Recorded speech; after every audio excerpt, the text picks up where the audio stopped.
la de los tabernáculos, y le dijeron sus hermanos: sal de aquí y vete a Judea para que también tus discípulos vean las obras que haces, porque ninguno que procura darse a conocer hace algo en secreto. Si estas cosas haces, manifiéstate al mundo, porque ni aun sus hermanos creían en él. Entonces Jesús le dijo: mi tiempo aún no ha llegado, mas vuestro tiempo siempre está presto.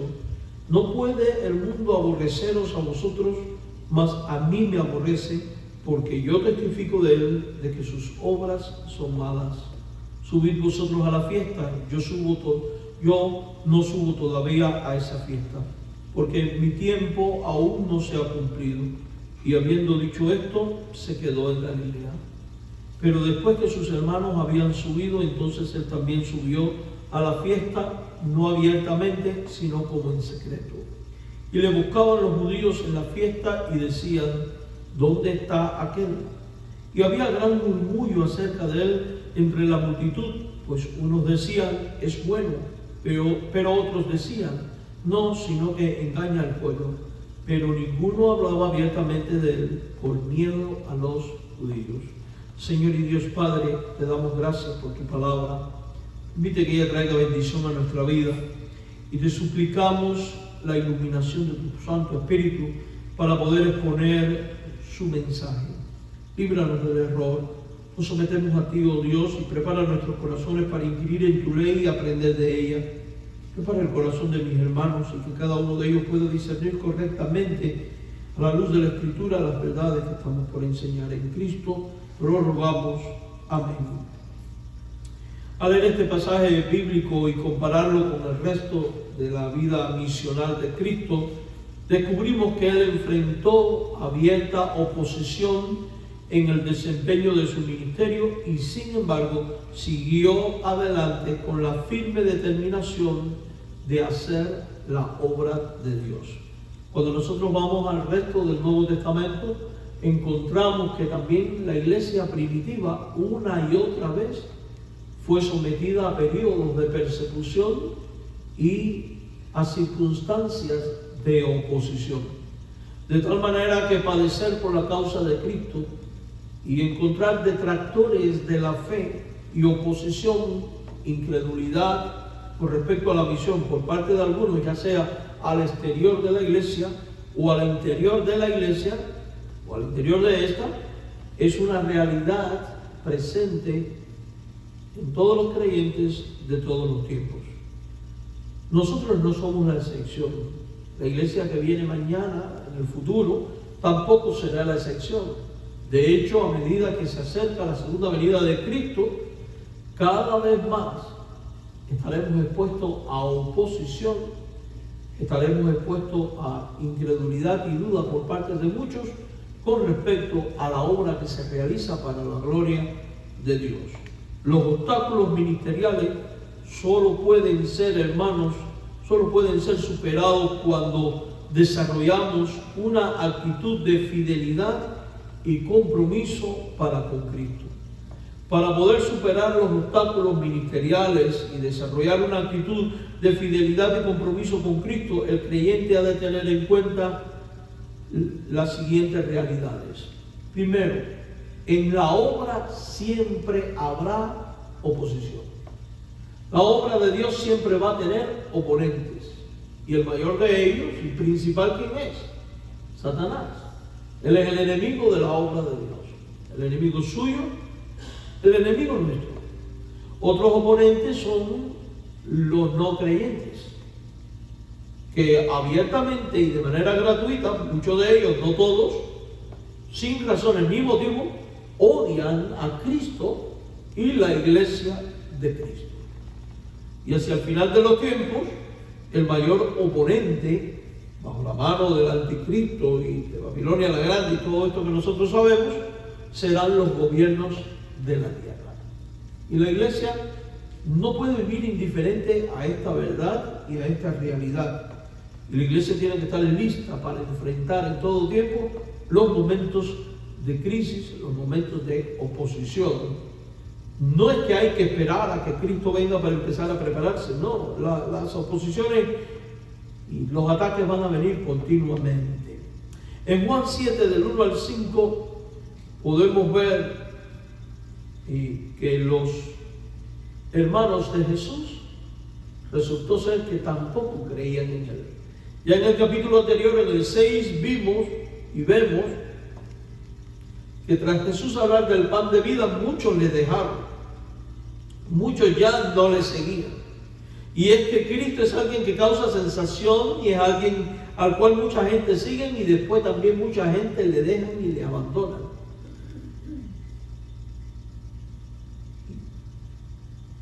Y lastimosamente, estos que abandonan después se convierten también en detractores.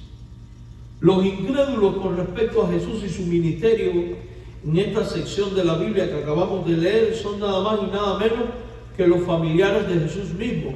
Si usted lee con cuidado el versículo 3, dice: le dijeron sus hermanos, sal de aquí y vete a Judea. Y aquí, cuando está hablando de los hermanos, está hablando de los otros hijos de María. Probablemente estaba alguna de sus hermanas también. A través de la tradición también sabemos que uno de ellos al parecer después se convirtió, porque Jacobo, quien era denominado rodillas de camello por las inflamaciones que padecía a causa de tanto tiempo orando, después fue el obispo o pastor de la iglesia de Jerusalén, hermano de Jesucristo, que no es el mismo Jacobo apóstol. De hecho, dicho sea de paso, esto echa por tierra la falsa doctrina de María sin pecado y María virgen después del parto, porque tuvo más hijos. Bueno, los oponentes eran sus hermanos. Ellos, como judíos, al fin creían que el Mesías debía de manifestarse en Jerusalén, que era el centro de la religión oficial y la ciudad más importante para los judíos. Hasta ahora Jesús había desarrollado la mayor parte de su ministerio en Galilea. Recuerde que todo comenzó allí. Allí es donde Él convierte el agua en vino, allí es donde da sus primeros mensajes. Luego se va a Judá, hace la limpieza del templo. Ahí encontramos que muchos se vuelven enemigos de Él, regresa a Galilea y camino por Galilea llega a Samaria. Y nuevamente en Galilea multiplica los panes, los peces, y encontramos que hay un ir y venir donde Jesús va ganando popularidad y donde la gente le ha empezado a seguir, pero después la gente termina decepcionada e incrédula. Posiblemente los hermanos de Jesús habían desarrollado algo de impaciencia.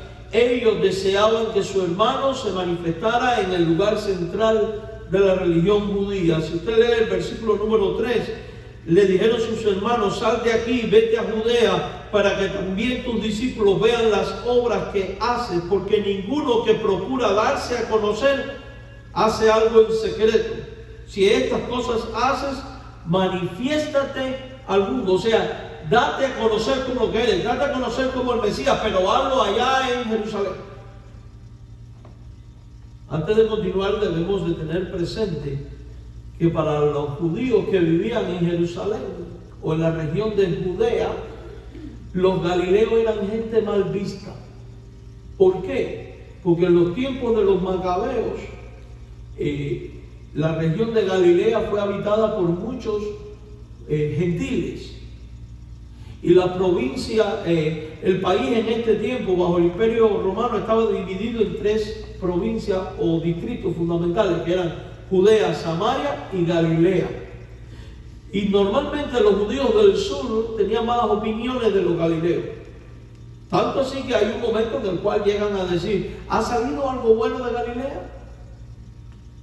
¿Cómo puede ser este el Cristo si es de Galilea? Claro, esto lo hablan ellos desde la ignorancia, porque todos y yo sabemos que Jesucristo es descendiente del rey David y de la tribu de Judá, y que no nació en Galilea, se crió en Galilea, pero él nació en Belén de Judea, ¿verdad?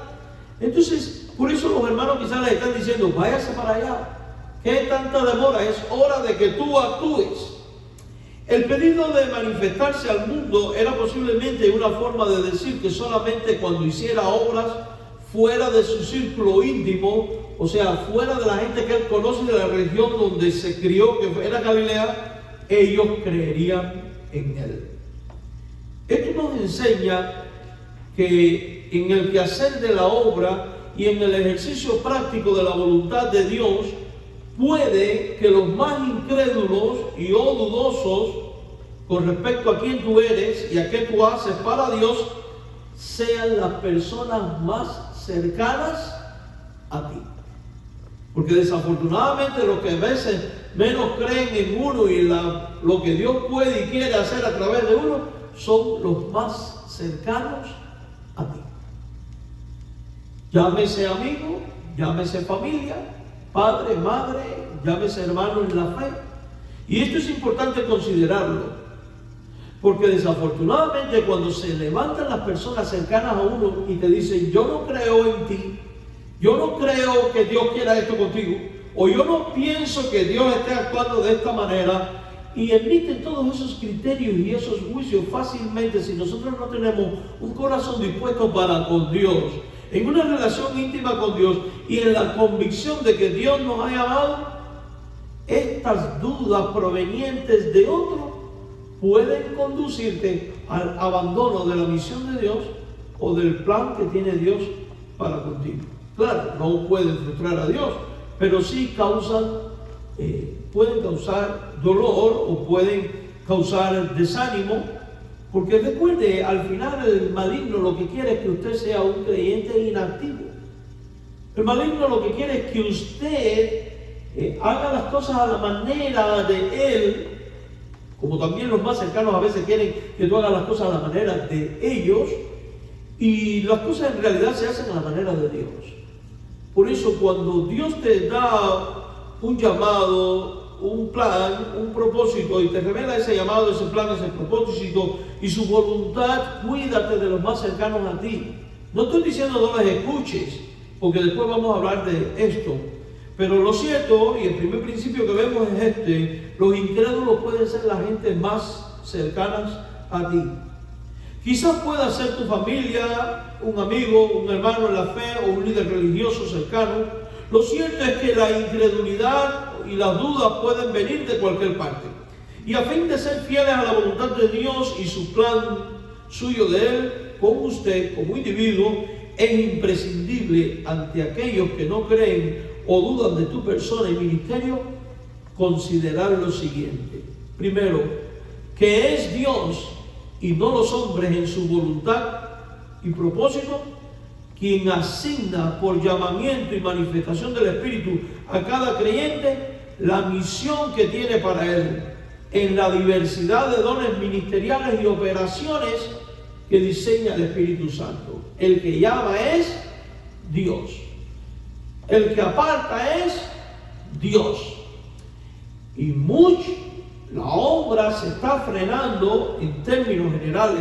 No estoy hablando aquí, estoy hablando a nivel de toda la cristiandad. Está habiendo un freno en el número de personas saliendo al ministerio con la intención adecuada, o sea, por llamamiento.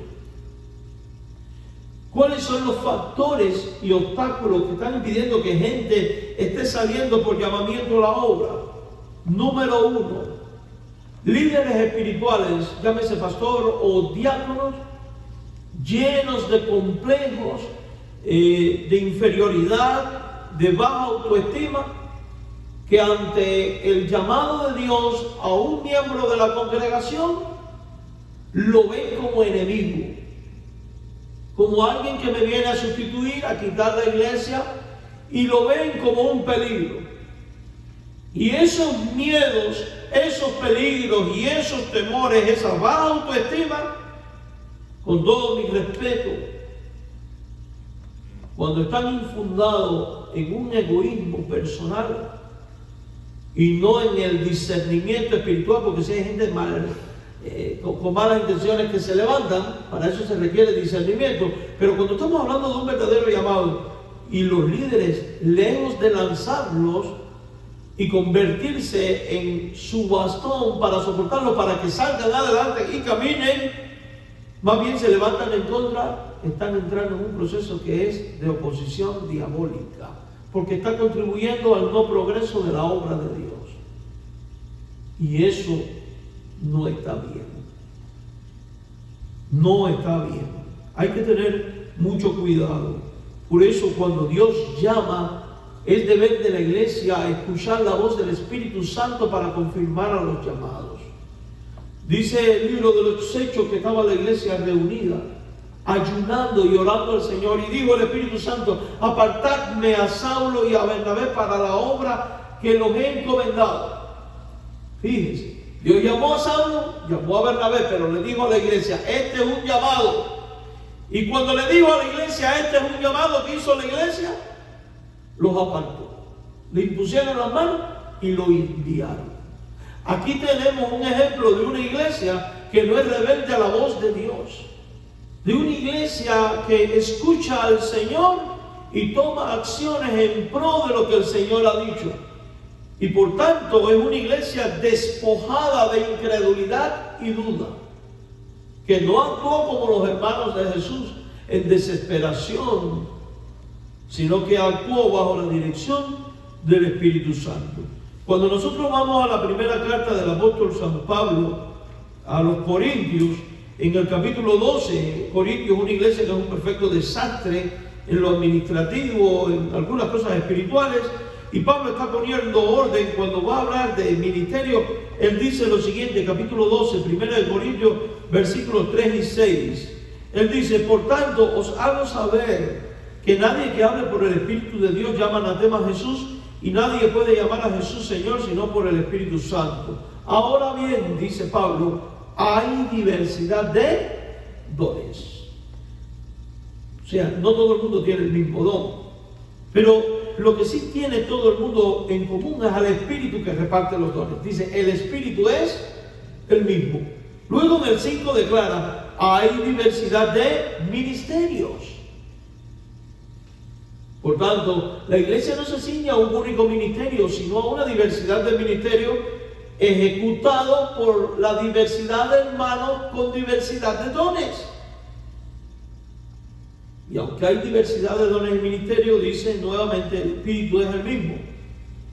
Y luego el 7, el 6, hay diversidad de operaciones, pero Dios, que hace todas las cosas en todos, es el mismo. Aquí se habla de dones, ministerios, operaciones. Y lea a continuación el 7.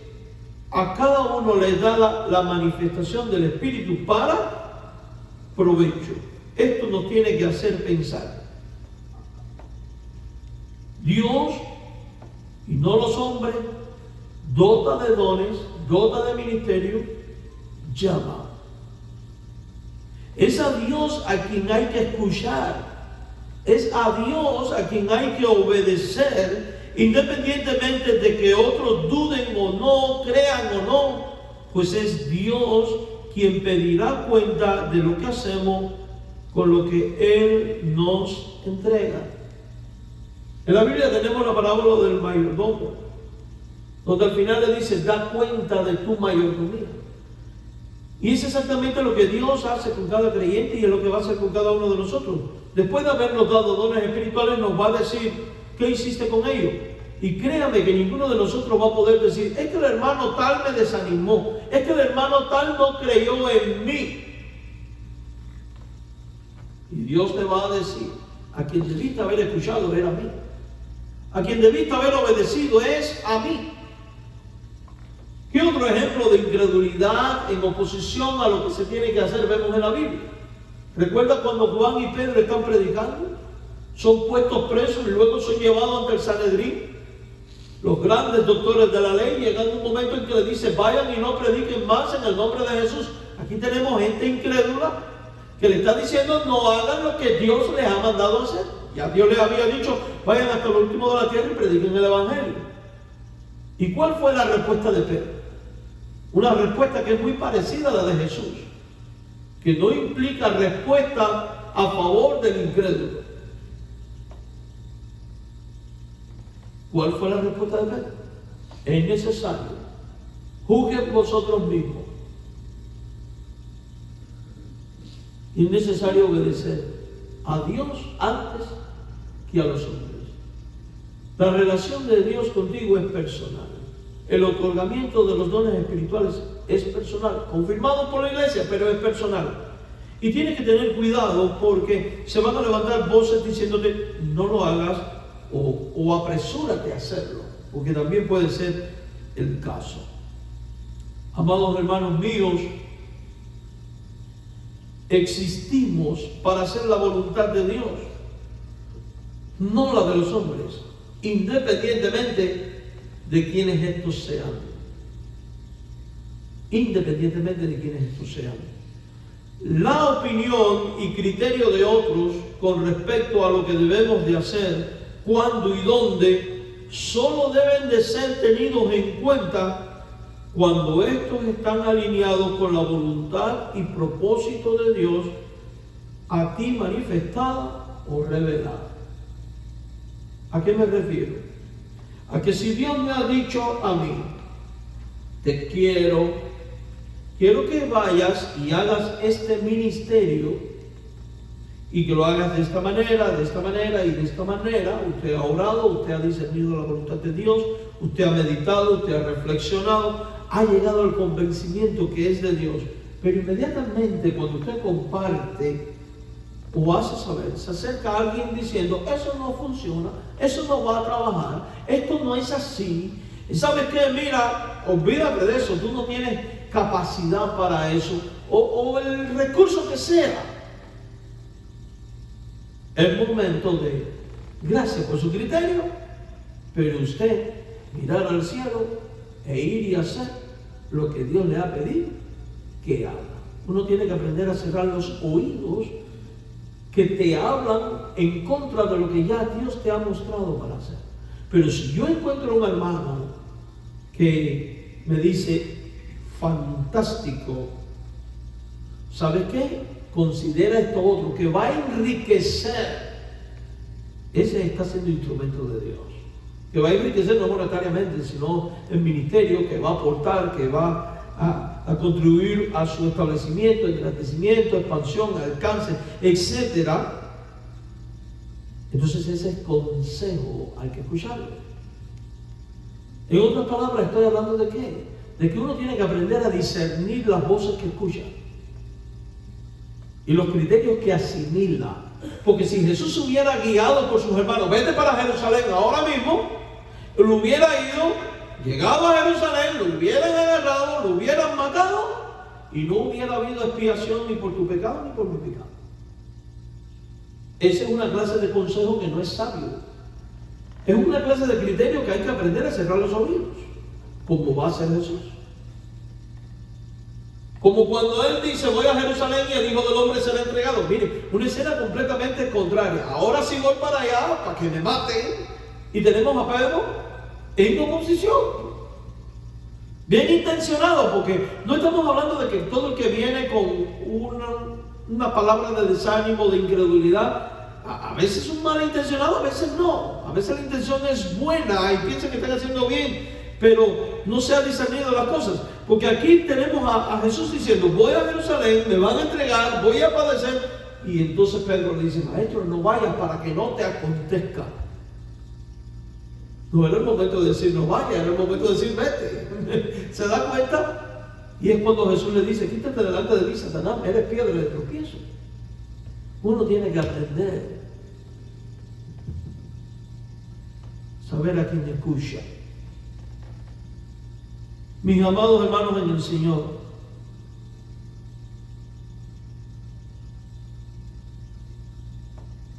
dice el versículo 8 de este pasaje, subid vosotros a la fiesta, dijo Jesús. Yo no subo todavía a esta fiesta. Después que el hermano le ha dicho, vaya para allá, él dice, no voy. Y da la razón, mi tiempo aún no se ha cumplido. No es el momento de yo morir. Y si usted lo ve con cuidado, que habíamos leído anteriormente, que en el verso 1, los judíos procuraban ¿qué? Matarle.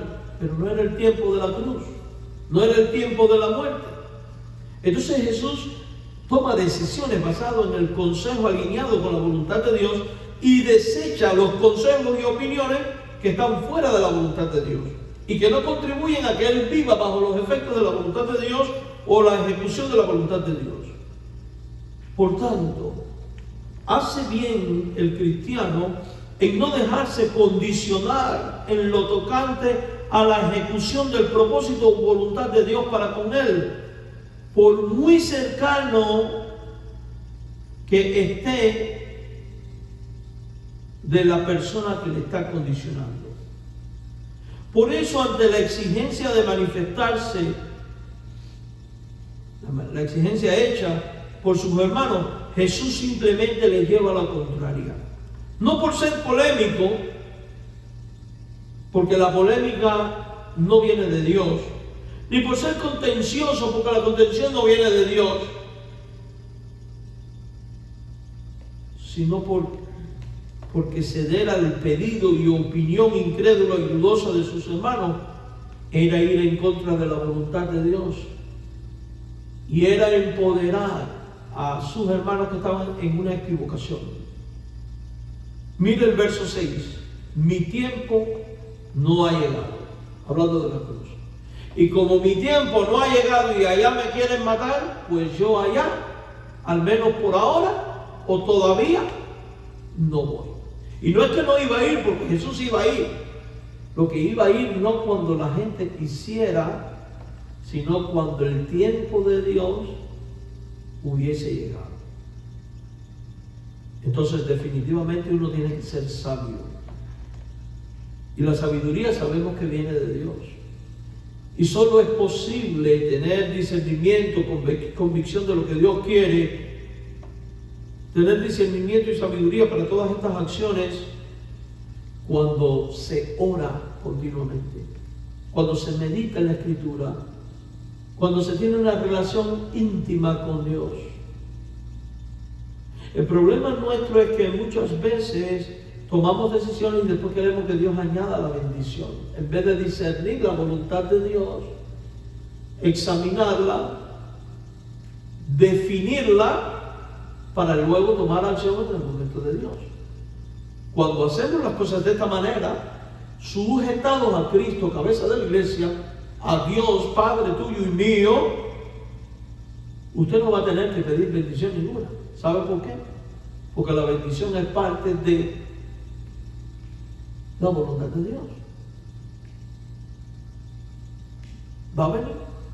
Pero el problema nuestro es que, Señor, se me ocurrió esto, bendícelo. No. Deja que Dios te hable, llega a la convicción, toma decisiones, cerciórate de que es la voluntad de Dios y marche. Y las voces contrarias, déjalas fuera. Las voces que contribuyan en alineamiento con lo que Dios te ha dicho, bienvenidas. Además de la oposición para poder superar los obstáculos ministeriales y desarrollar una actitud de fidelidad y compromiso con Cristo, el creyente ha de tener en cuenta que en la obra, primero vimos, siempre hay oposición, pero la segunda cosa es que en la obra todo tiene su tiempo. Todo tiene su tiempo. Mire el verso 6 al 8 conmigo nuevamente. Entonces Jesús le dijo, mi tiempo aún no ha llegado, mas vuestro tiempo siempre está presto. Ustedes siempre están ahí corriendo. No puede el mundo aborreceros a vosotros, mas a mí me aborrece porque yo testifico de él que sus obras son malas. Subid vosotros a la fiesta, yo no subo todavía a esa fiesta porque, y vuelvo a decir, mi tiempo aún no se ha cumplido. La manifestación de Dios no sucede cuando el hombre quiere, sino solamente cuando y donde Dios quiere. Estas manifestaciones de Jesús se harían en el tiempo adecuado por la cual los hermanos tenían que esperar. Por otro lado, Jesús hace una separación entre lo que le pasaría a él si iba a Jerusalén y lo que le pasaría a sus hermanos. A ellos, por causa de sus malas obras, el mundo no les iba a aborrecer. O sea, que si los hermanos se iban a Jerusalén viviendo como vivía el judío común, no les iba a tener ningún conflicto porque vivían sujetos a las tradiciones, a la ley, etcétera, etcétera. Pero si Jesús subía y predicaba con la autoridad divina, haciendo una correcta exégesis de los textos bíblicos y exponiendo la verdad de Dios libre de tradiciones y por ende entrando en conflicto con la religión oficial, a él sí se lo podían cargar, como diríamos por ahí. Hay una diferencia entre lo que le iba a pasar a los hermanos de Jesús con respecto a lo que le podía pasar a él. Y esto es parte del discernimiento que hace Jesús para cuándo ir. Por eso para ellos ir a Jerusalén no le era un problema, porque sus vidas estaban identificadas no con Jesús, sino con las obras malas que no dan testimonio de Dios. En cambio a él, a Cristo, al denunciar la pecaminosidad del mundo en su mensaje, el mundo le aborrece. Y esto es interesante. Desde el tránsito de Cristo mismo por el mundo, su mensaje ha sido aborrecido por la gente, como hoy sigue siendo aborrecido por muchos.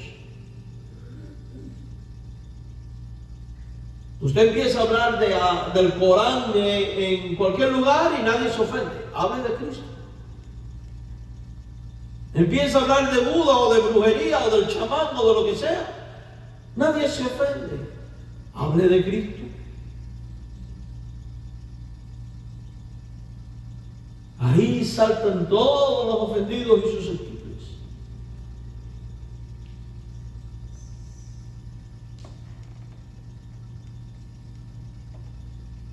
Amados hermanos,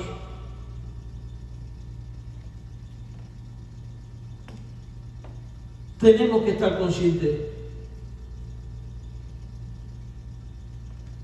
No era la primera vez que Jesús estaba siendo aborrecido. Cuando Él sanó al hombre del estanque de Siloé, también fue aborrecido. En el 6 muchos le dejaron atrás. Le ha pasado antes y podría pasarle si va a Jerusalén y con mayor gravamen, donde procuraban matarle y como no era el tiempo de morir, pues lo mejor era no ir allá, al menos por el momento. Mira el verso 8, él dice, yo no subo todavía.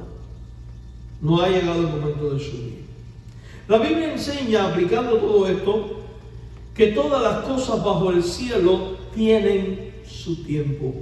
Si usted va, por ejemplo, al libro del Eclesiastés, en el Antiguo Testamento, que es un pasaje donde por excelencia se habla de esto, se me metió Eclesiastés ahora.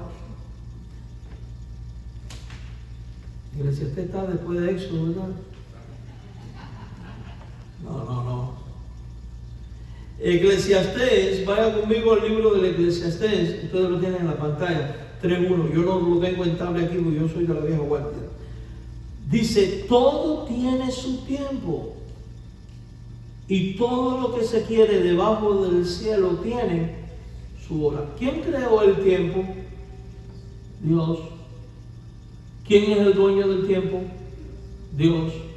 ¿Quién hace las cosas en el tiempo perfecto? Dios. Llegado el cumplimiento del tiempo, nació Cristo bajo la ley para redimir, dice Gálatas 4:4. No nos cabe duda de que Dios es el dueño de los tiempos.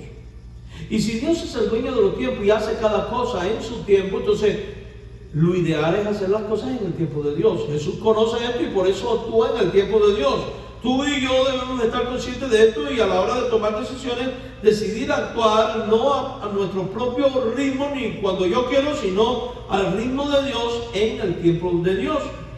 Y como las manifestaciones de Dios no suceden cuando el hombre quiere, sino solamente cuando y donde Dios quiere, el cristiano a imitación de Cristo, en su propio contexto misional y de vida, hace bien, en primer lugar, aprender a discernir el tiempo de Dios para tomar acción en la misión que Él le ha pedido o asignado.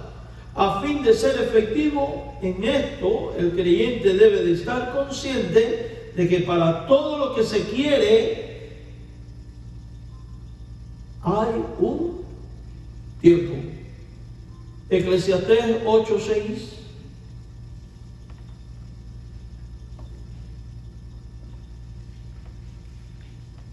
Porque todo lo que se quiere, porque para todo lo que se quiere hay tiempo y juicio. Hay un tiempo y hay un tiempo para juzgar. Y esto nos tiene que hacer pensar. Amados hermanos, los tiempos del hombre, dice la Biblia, que están en las manos de Dios.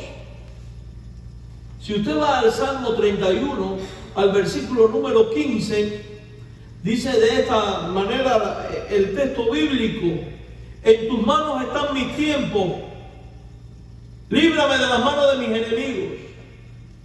En tus manos están mis tiempos. ¿Se da cuenta usted de algo? Que el creyente maduro pone su tiempo en las manos de Dios, no en las manos propias.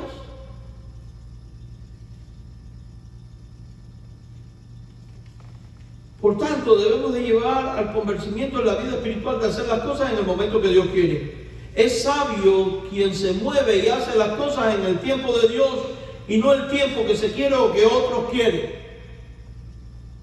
Porque ese es el punto. A veces hay cosas por hacer o que hacer y están los desesperados que quieren que se haga ya. Como el caso de los hermanos de Jesús. Y están los despacitos que quieren que pase toda la vida antes de implementar algo. Tampoco. Hay que hacer las cosas en el tiempo de Dios, de la manera de Dios. Dije despacito para no hablar de los flemáticos. Miren, mis queridos hermanos en el Señor, por otro lado, es sabio el cristiano que en su fidelidad a Cristo y la misión por él asignada no sucumbe ante la presión y o la desesperación personal o de otro u otros, sino que evalúa en oración, meditación y consulta divina los pros y los contras de cada decisión y acción a tomar. Con esto evitamos estar fuera del orden de la voluntad de Dios. Con esto evitamos los fracasos ministeriales o garantizamos el éxito en el ministerio. Con esto nos alineamos con la voluntad de Dios y no con la de los hombres.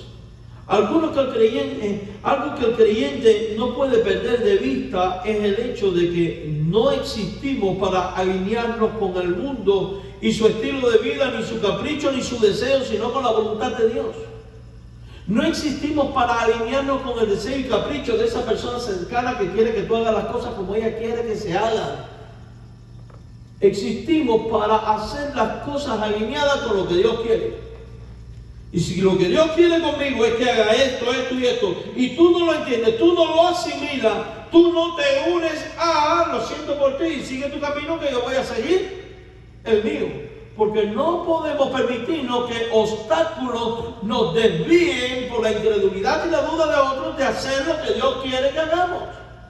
Y esto aplica en lo personal, en lo eclesial, en lo matrimonial, en todo el sentido de la palabra.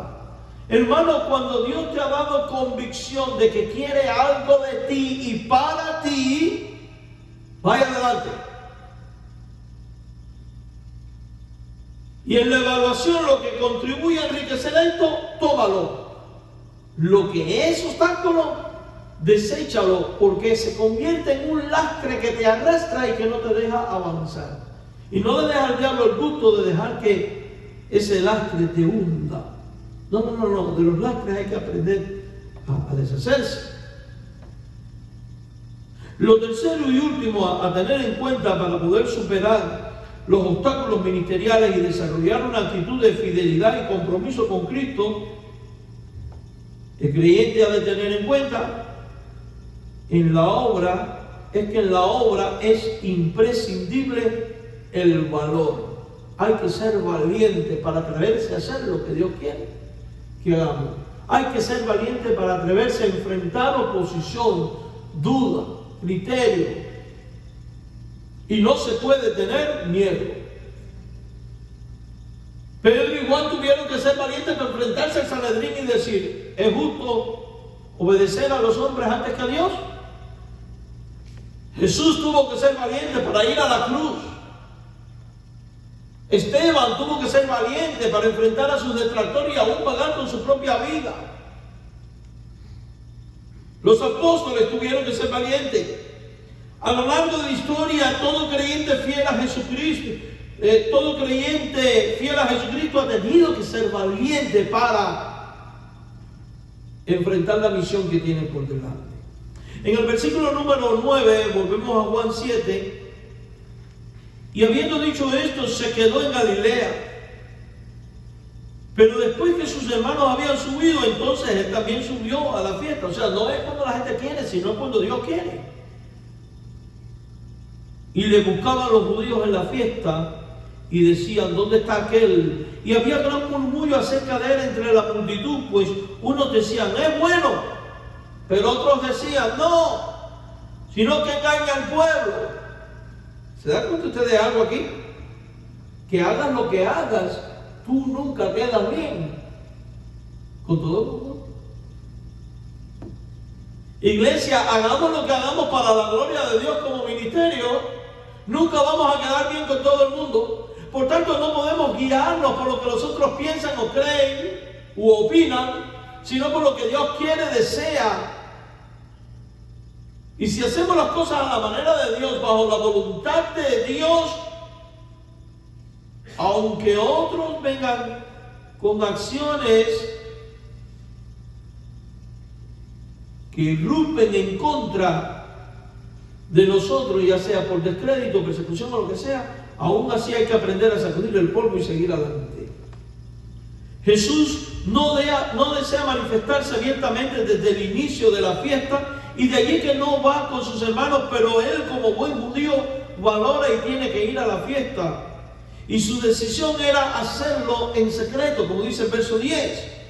Esta etapa inicial de la controversia que sucede en torno a la presencia y vida de Jesús es a nivel de la gente del pueblo, porque dice el verso 11 que le buscaban los judíos en la fiesta y decían: ¿dónde está aquel? ¿Dónde está aquel? O sea, que la gente, en vez de estar enfocada en Dios, en recordar lo que Dios había hecho, en la fiesta de las enramadas, en el contexto religioso de la festividad que se está teniendo, la gente más bien está en el chisme y en la cosa. ¿Dónde está metido el hombre que sanó al cojo? El hombre que la gente lo dejó después de darle comida a 5,000. ¿Dónde está el que dice que caminó por arriba del agua? Yo quisiera verlo. O sea, que la gente estaba desenfocada. Eso es como cuando la gente viene al templo, donde supuestamente usted se congrega para honrar a Dios, dar culto a Jesucristo, alabar, adorar, y usted entonces viene aquí a ver quién vino, quién no vino, cómo vino vestido, si vistió bien, si vistió mal. Gracias a Dios que no pasa eso, ¿no? Pero pasa en algunos lugares.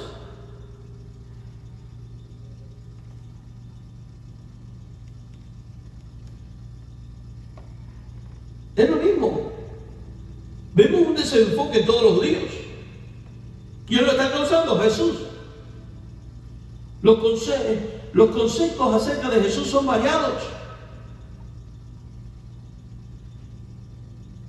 Unos positivos y otros ¿qué? Están calladitos, negativos. Pero en todos ellos se presenta un factor determinante. Y es que la presencia de Jesús causó conflicto. Su sola presencia. Dice el 13: ninguno hablaba abiertamente de él por miedo a los judíos. Mas a la mitad de la fiesta subió Jesús al templo y enseñaba. Jesús estaba trastornando todo aquello. Y allá vamos ahora, vamos a las aplicaciones. Esperar y discernir el tiempo de Dios para hacer su voluntad no significa pasarse toda la vida esperando.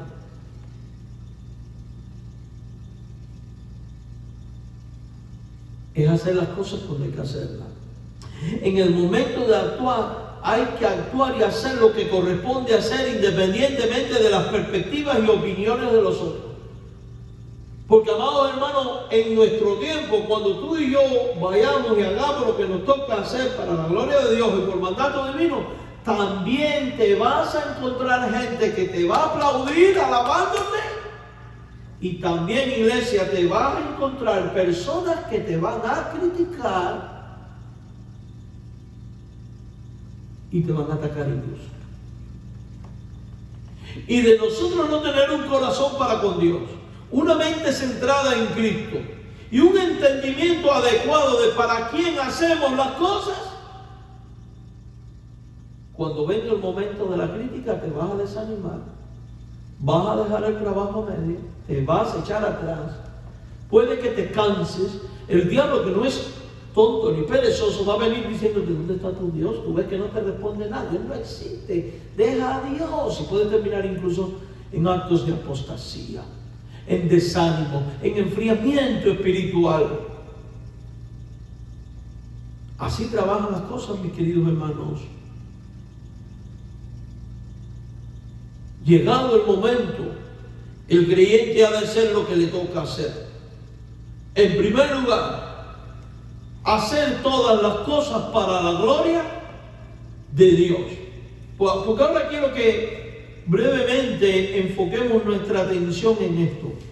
Porque este es el antídoto para no perecer en el camino cuando generemos conflicto por la obra que hacemos.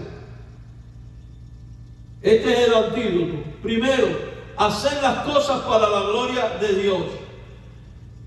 1 Corintios 10:31. Si pues coméis o bebéis o hacéis otra cosa, hacedlo todo para la gloria de Dios.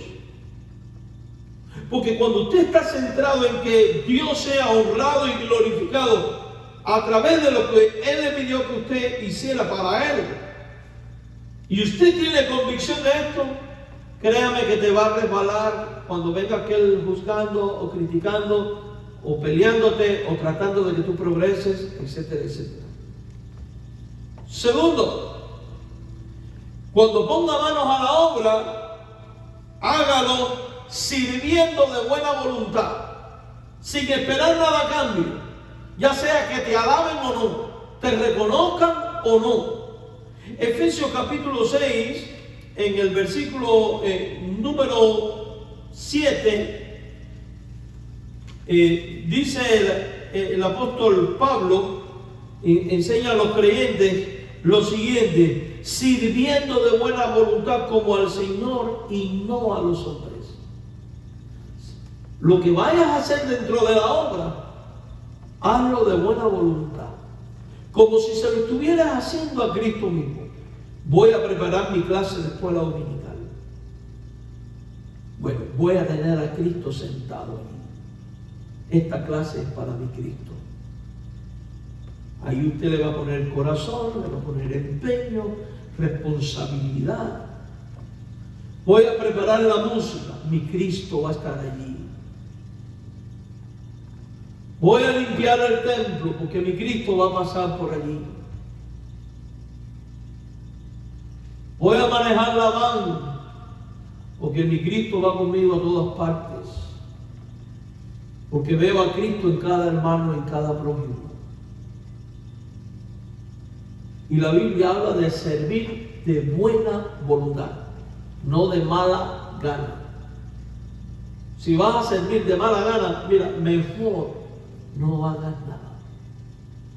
Si vas a servir para buscar tu gloria, mejor no hagas nada. Si vas a servir para que seas servido esperando retribuciones, mejor no hagas nada. Porque cuando lo haces de mala gana y cuando lo haces de la manera inadecuada, tarde o temprano la carne te lleva al reclamo, y el reclamo genera conflicto, discordia, malestar, y donde hay estas cosas la Biblia dice que no opera el Espíritu de Dios. Otro antídoto: haz las cosas conforme a tus fuerzas. Vamos nuevamente a Eclesiastés 9:10. Eclesiastés 9:10. ¿Están calladitos ustedes hoy? ¿Están dormidos o están reflexionando? Dice, todo lo que te viniera a la mano para hacer, hazlo según tus fuerzas. O sea, ponle todo el empeño y toda la fuerza que tú puedas. ¿Sabes por qué? Porque al Seol, a la tumba, a donde vas, no hay obra ni trabajo. O sea que el tiempo de trabajar es ahora, porque te vas a morir. Y cuando te mueras ya no vas a poder hacer nada. Ponle toda tu fuerza y tu gana ahora. Claro, con el tiempo las energías de uno van cambiando. Pero también puede cambiar la forma de actuar para Dios. Todos son importantes en la obra de Dios. Este es el antídoto. Haz las cosas sin abstenerse y o cansarse de lo que te toca hacer. Porque a veces estamos trabajando y es un momento donde uno desafortunadamente se deja ganar por la carne y termina diciendo, ya me cansé de esto y voy a tirar toda la porra, conmigo no cuentan más, aquí te dejo tu tienda gallego. Tú podrás pensar esto, pero esto dice la Biblia en Gálatas 6:9, no nos cansemos pues de hacer el bien, porque a su tiempo segaremos si no desmayamos. Hay cosas en la obra de Dios que requieren de paciencia y perseverancia. No voy a predicar más el Evangelio porque yo predico y nadie se convierte. No vamos a hacer más esto, aquello y lo otro porque lo hacemos. Y todo tiene su tiempo. Y la Biblia dice, a su tiempo segaremos. ¿Sabes dónde no se ciega? Donde no se siembra. Pero si tú y yo estamos sembrando en la obra y respondiendo a la voluntad de Dios conforme al propósito de Dios y los dones que Dios nos ha dado, a su tiempo vas a ver el fruto. Deja que llegue el tiempo de Dios. Entonces, la desesperación no es buena consejera. Tampoco la impronta desenfrenada. Lo mejor es el equilibrio que proporciona el discernimiento. Quinto antídoto: haz las cosas de todo corazón como si se lo hicieras a Cristo. Así lo enseña Colosenses 3:23. Llegado el momento de actuar, el creyente ha de hacerlo en plena conciencia de que al trabajar para Dios generamos toda clase de polémica, porque Cristo, su mensaje y su obra es polémico por naturaleza. Por ejemplo, causa controversia en la familia. Jesús mismo dijo, no he venido a traer paz, sino a poner a la nuera contra la suegra, a la suegra al hijo contra el padre contra la madre. No es que Cristo está mandando a darte los pelos como, ni a retorcer el pescuezo a la suegra aunque te den ganas. No. Lo que está diciendo es que por causa de tu fe y de tu compromiso con Cristo, los tuyos pueden que no entiendan y traigan conflicto. El Evangelio es conflictivo en la sociedad. ¿Qué dijeron de los creyentes de Tesalónica? Estos que trastornan el mundo entero. Es más, voy a decir, yo en estos tiempos he estado oyendo últimamente esto. Los pastores son una bola de delincuentes y inservibles para nada. Mire, eso no es nuevo, mi hermano. Eso es más viejo que la sarna, dirían por ahí. No le digo que Ñañá Seré, porque ustedes no saben quién fue Ñañá Seré. Un día les voy a contar esa historia. Hechos 17:26 y termino. Y piensa en esto. Hechos 17:26. y de una sangre ha hecho todo el linaje de los hombres para que habiten sobre toda la faz de la tierra y le ha no, ese no es. 24:5.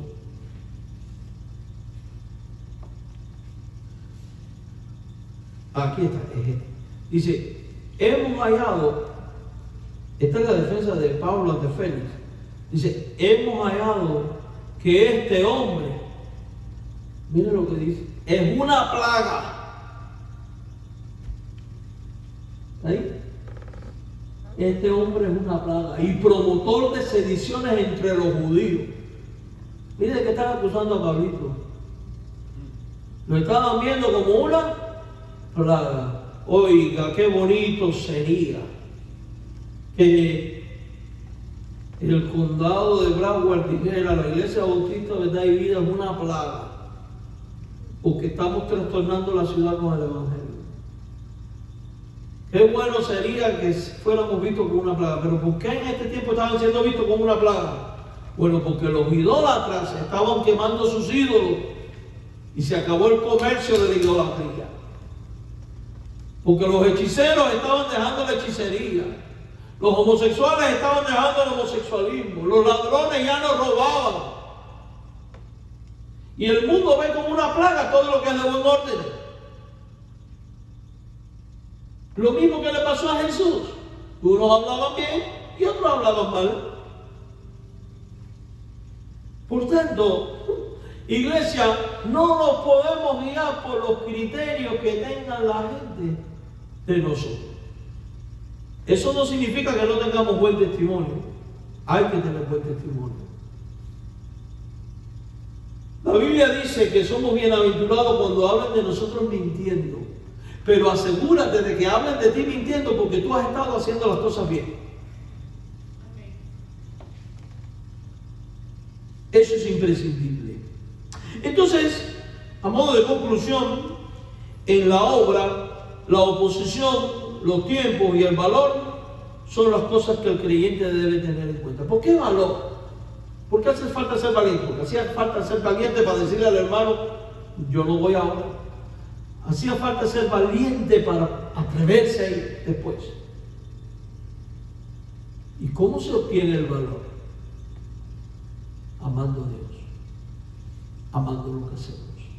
Porque el amor echa fuera de dos el temor. Que el Señor nos bendiga y nos dé gracia para andar en fidelidad a Él todos los días de nuestra vida. Vamos a terminar cantando una última alabanza que traen los muchachos. ¿Verdad que sí? Con tus ojos en ti. No a la iglesia, nosotros vamos a estar otra cosa.